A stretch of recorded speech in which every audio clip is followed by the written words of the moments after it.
You sense it, don't you? That subtle shift inside you. The whisper that says you're closer to your breakthrough than ever before. Like a seed deep in fertile ground, ready to sprout, you may feel stuck or overlooked. But this moment, it is alive with possibility. You stand on the edge of change. That tension you feel, unease, impatience, restlessness, it's not failure. It's transformation stirring.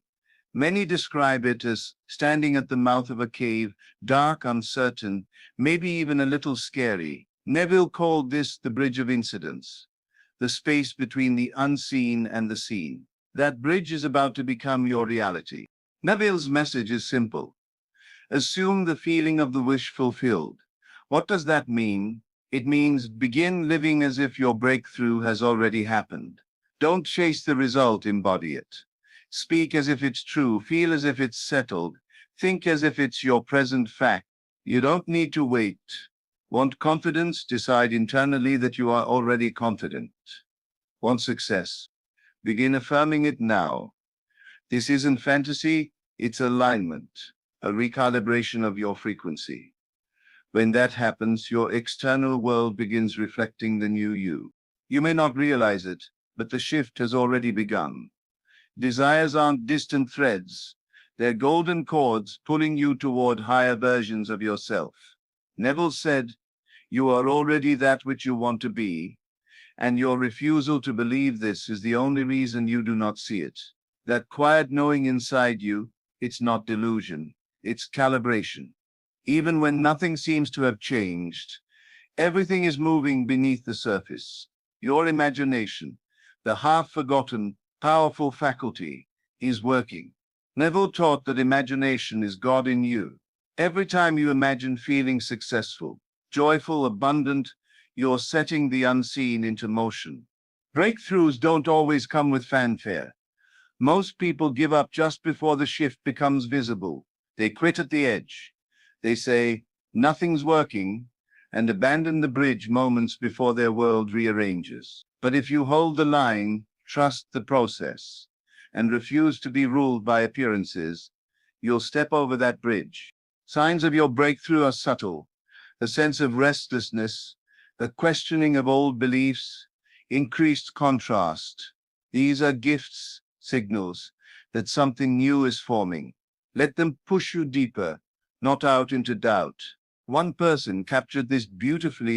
Your desire is there to free you from your limitations. Because you can only have it once, you drop them and adopt a new version of yourself.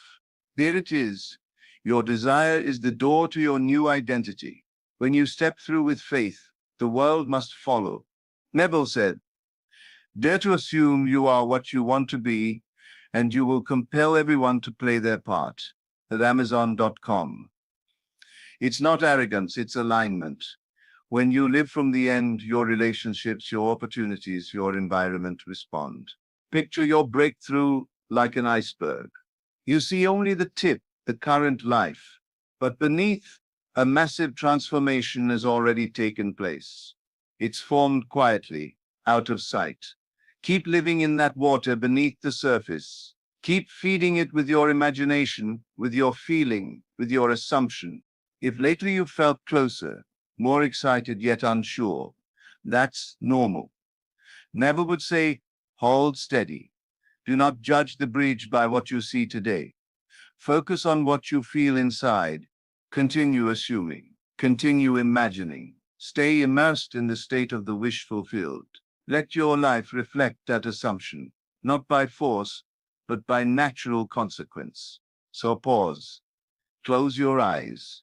Notice the quiet confidence in your heart. Whisper to yourself, "I am already living my dream." Feel it, define it. Let that feeling anchor you. Continue your day from that point of view. The world behind the scenes is rearranging. You are in the unseen phase of manifestation. Your breakthrough is coming, but first you must embody it. Hold the vision. Walk the bridge. You are closer than you know, but here's something most people miss. You don't have to wait for proof to believe. Neville emphasized this again and again. Your outer world doesn't confirm the truth. Your inner assumption does. What you assume to be true of yourself, you begin to express. This isn't wishful thinking, it's law. He said, change your conception of yourself and you will automatically change the world in which you live. Pause and let that sink in. Your breakthrough doesn't begin with the outside. It begins with how you see yourself, your self-concept. The way you identify yourself shapes every decision, every reaction, every perception. And most of all, it builds your reality. You don't get what you want. You get what you believe you are. Think about that. You may be affirming abundance, but still identifying with lack. You may be visualizing love, but still seeing yourself as unworthy of it. You may be speaking success, but deep down feel like a failure. And that's what shows up, not what you desire, but who you assume you are. Neville taught that life mirrors back the concept we hold of ourselves. Not our wishes, not even our efforts, just the inner conviction we carry. That's why everything starts with self-love, not the self-indulgent version, but true, grounded inner respect, noticing the way you speak to yourself, recognizing that you were never broken, only mistaken about who you are. Here's a truth Neville wanted you to realize. You are not separate from the source. You are not trying to reach something outside yourself. The creative power is already within you. Not earned, not granted, inherent. Self-love in this sense is not pampering. It's not ego. It's truth. When you know yourself as consciousness, limitless, whole, aware, you stop chasing. You start embodying. Neville often said, you are already that which you want to be. In other words, the moment you assume the feeling of the desired state, it becomes your reality. Not because the world instantly changes, but because you have. And once you change, the world must reflect it. It's not magic, it's structure. Everything we experience is filtered through the lens of who we think we are. So if you shift that self-image, even slightly, the view changes. Life bends to match it. Now here's something crucial to understand. States are temporary. Self is eternal. Many people confuse the two. They fall into despair because of their current state, believing that's who they truly are. But states are like weather. They pass. They're moods, not identities. Neville made it very clear, you are not the state you're in. You are the one choosing it. Stepping into it or stepping out of it, you might feel tired. You might feel overwhelmed. You might feel lost. But these are passing states, not the truth of your being. Your true self is awareness. It exists beyond emotion, beyond circumstance, beyond every label you've worn. And the moment you realize this, you unlock something powerful. You can choose differently. You're not stuck. You're not fixed. You're not doomed to repeat old cycles. That's the beauty of Neville's message. He didn't tell us to chase success.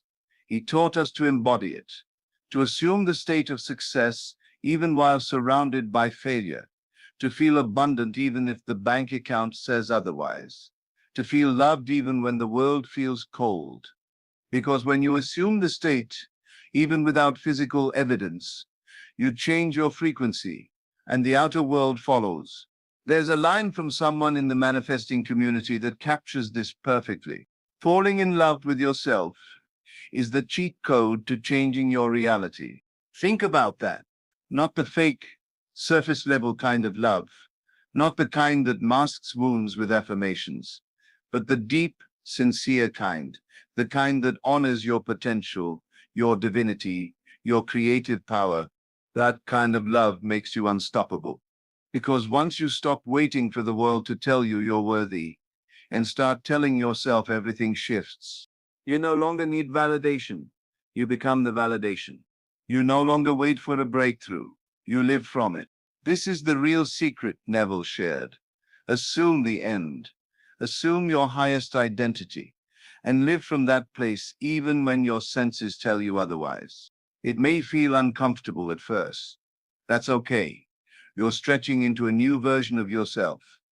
Old patterns may fight back, but keep going. Your inner conversation will try to pull you back into the familiar. That voice might whisper, "Who do you think you are?" Or "You're not there yet." But here's what Neville would say: don't fight it. Don't resist it. Just shift. Gently, consistently, calmly. Every time you return to the state of the wish fulfilled, you're carving a new pathway. And with time, that new state becomes natural, not forced, not acted, just real. You begin to feel different. Not because the world changed, but because you did. And that is the true breakthrough. It's not out there, it's here, right now, within you. You're not waiting for it. You're stepping into it. There's another layer to this, one most people overlook. It's how you speak to yourself in the quiet moments, not just affirmations, but the constant, subtle dialogue in your head, that running in a commentary. It shapes your world. Neville called it your mental diet. Just as your body reflects the food you consume, your life reflects the thoughts you entertain, the words you silently speak about yourself, your future, your worth. They leave invisible imprints on your reality. So ask yourself, how do you talk to you? Are your inner conversations kind, supportive, grounded in faith, or are they filled with fear, lack, and criticism? Imagine speaking to yourself the way you'd speak to someone you love. A child, a close friend, someone fragile yet powerful. Would you constantly doubt them? Would you tell them they can't do it? Of course not. You'd lift them, you'd believe in them. That same tone must be turned inward, because the voice you believe the most is your own. Neville taught that our inner speech, even more than our actions, determines the events of our lives. So make it sacred. Let your self-talk become a nurturing space, a place where possibility is normal. Speak from the end, from the place where your desire is already done. Let your imagination rehearse success, not struggle. Let your words guide your nervous system to peace, not panic. Every day, choose to feed your mind with thoughts that serve the version of you that you're stepping into.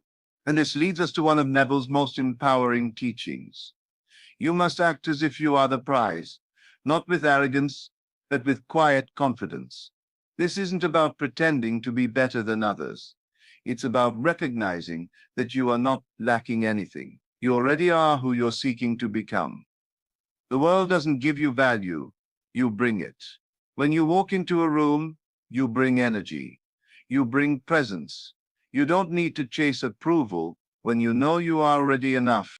To live as the prize means making decisions from your future self, not your fearful self.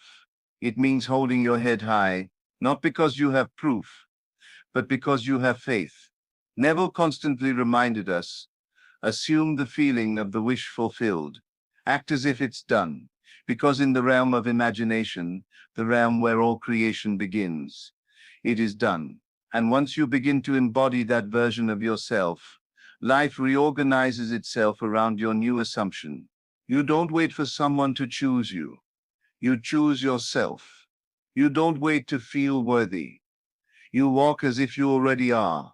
You don't look for signs, you become the sign. The prize doesn't chase, it attracts. And when you stand in that self-concept, unwavering and full of quiet power, the world can't help but respond. People, opportunities, solutions, they begin to align, not because you forced them, but because you became aligned within yourself. Neville's entire message can be summed up here. You are not becoming something, you are revealing what's already within you. You are not building a new self. You are remembering who you've always been. And the breakthrough? It doesn't come from waiting. It comes from stepping into your rightful identity. Not later, now. Because the moment you see yourself differently, the world must follow. That's law. That's truth. That's the power he passed on to you. But here's something that changes everything. Your breakthrough isn't waiting somewhere far off.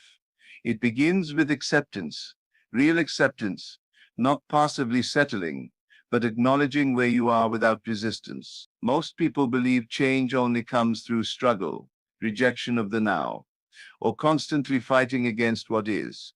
But Neville's work flips that idea completely. He understood that the moment you accept yourself just as you are, with all the flaws, all the doubts, all the human moments, you dissolve the very resistance that blocks your transformation. There's a paradox here, a powerful one. It's this: when you truly accept who you are, that's when you begin to change. Not because you force change, but because acceptance creates inner stillness. And stillness is where real power lives. When you're no longer judging or condemning yourself, your energy softens. You become open, receptive. You stop struggling against your current state. And in that moment of surrender, a door opens.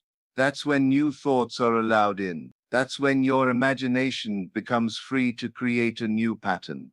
That's when your identity begins to evolve, not as a fight, but as a natural unfolding.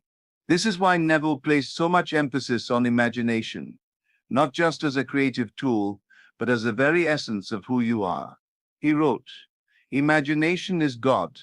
That wasn't just metaphor.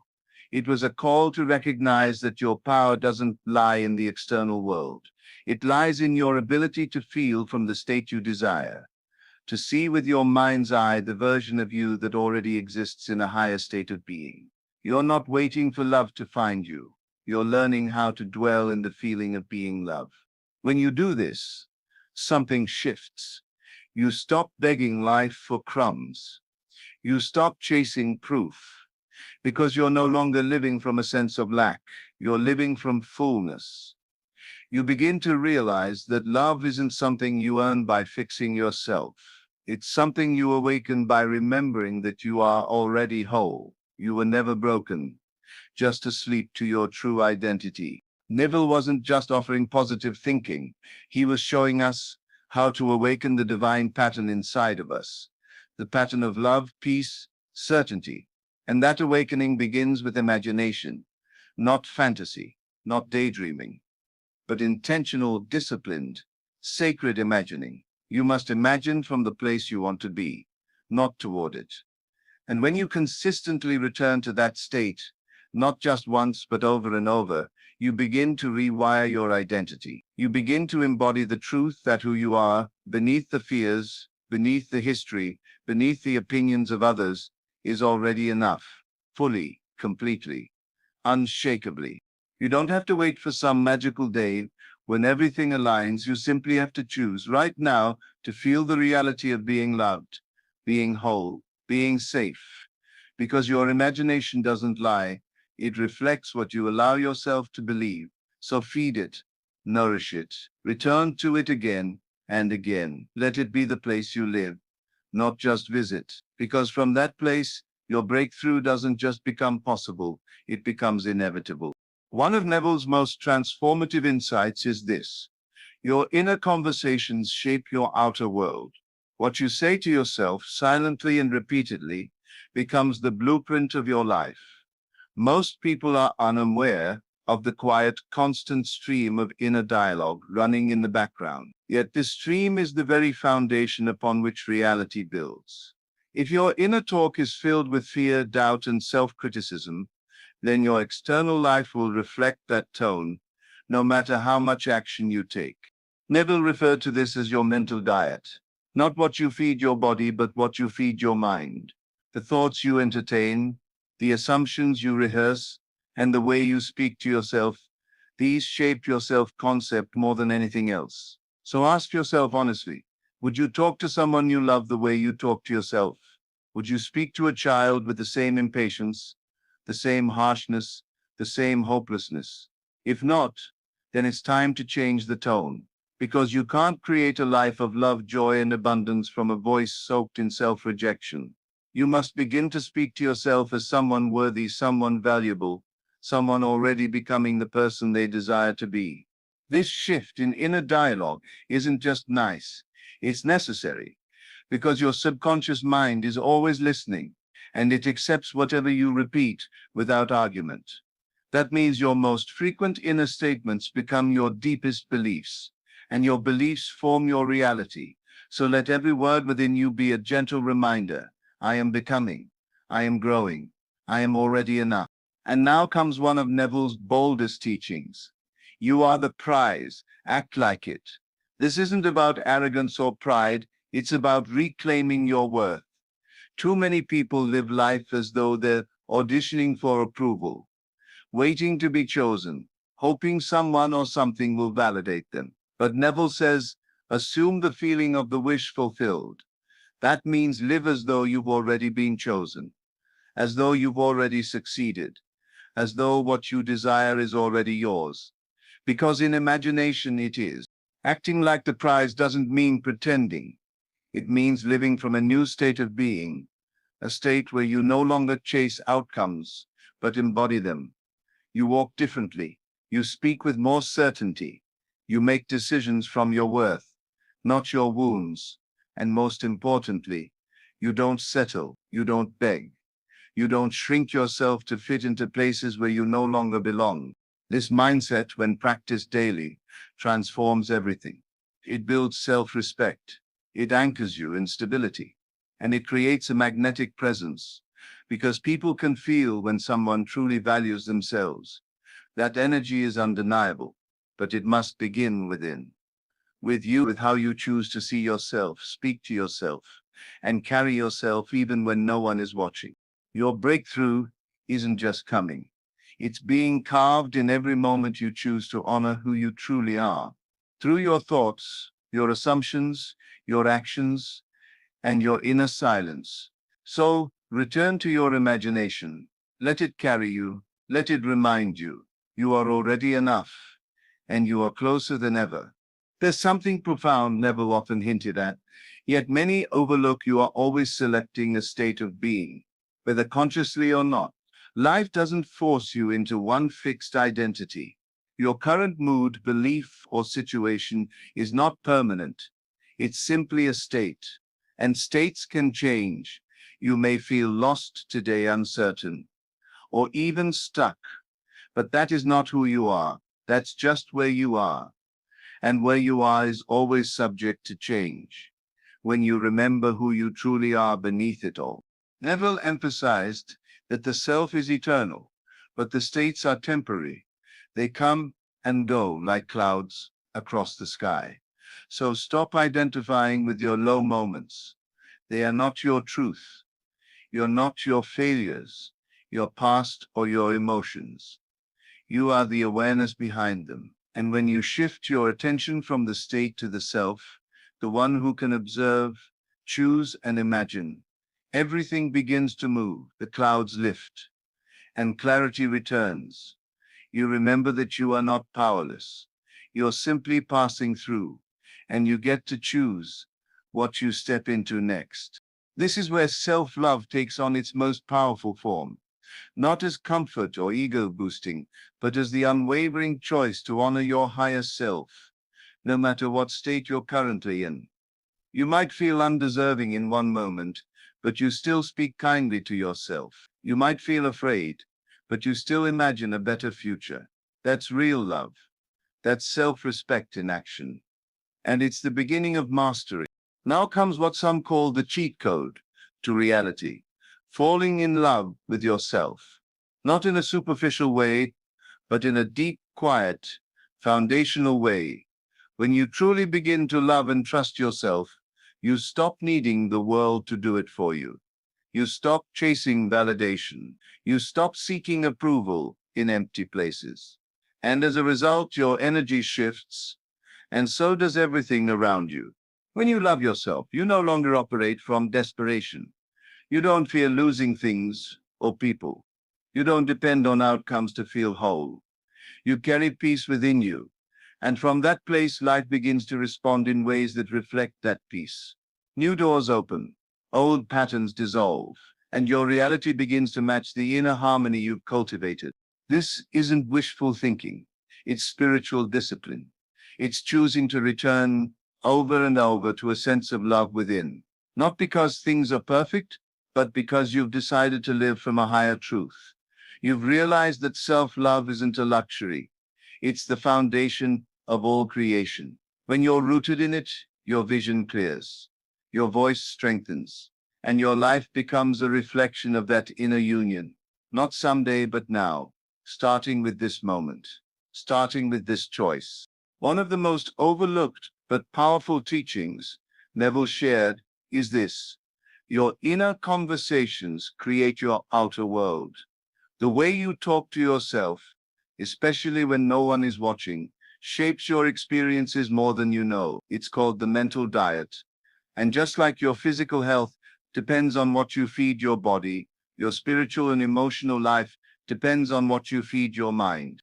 If you're constantly telling yourself you're not good enough, not ready, or not worthy, those words become instructions to your subconscious, and your world will respond accordingly. But if you begin to treat yourself with compassion, if you speak to yourself as you would a beloved friend or a child you want to protect, everything changes. The softness you give yourself becomes strength, and that inner kindness becomes the soil from which new reality grows.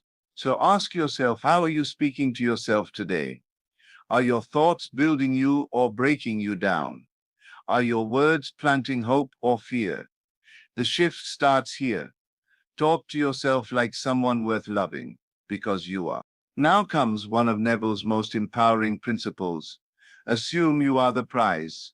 Not someday, not after you achieve something or fix yourself. Right now, the moment you step into that identity and act from it, your entire reality begins to rearrange around you. This is not arrogance. It's awareness. You are not here to chase love, chase success, or chase validation. You are here to express what's already within you. When you carry yourself as someone who is already chosen, already seen, already enough, you stop waiting for permission to live. You walk into rooms differently.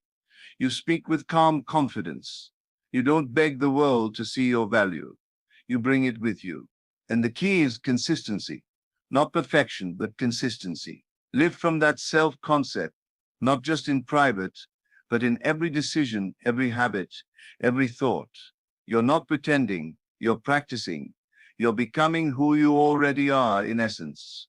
If you've made it this far, then understand this: you are closer to your breakthrough than you realize. The very fact that you were drawn to this message is a sign that your inner world is shifting. You're waking up to the truth that Neville tried to teach all along. Everything begins with how you see yourself. You don't need to force anything. You don't need to prove anything. You simply need to remember. Remember that the power to change, to receive, to rise has always lived within you. So as you go forward today, speak kindly to yourself, assume the best, walk with quiet certainty, and act as if the life you desire is already unfolding, because it is. If this message touched you, please like this video, subscribe to our channel, and leave a comment sharing one affirmation or thought you're choosing to carry with you today. Your journey is sacred, and we're honored to walk it with you. Until next time, keep your mind aligned and your heart open. You're not alone, and your breakthrough is closer than ever.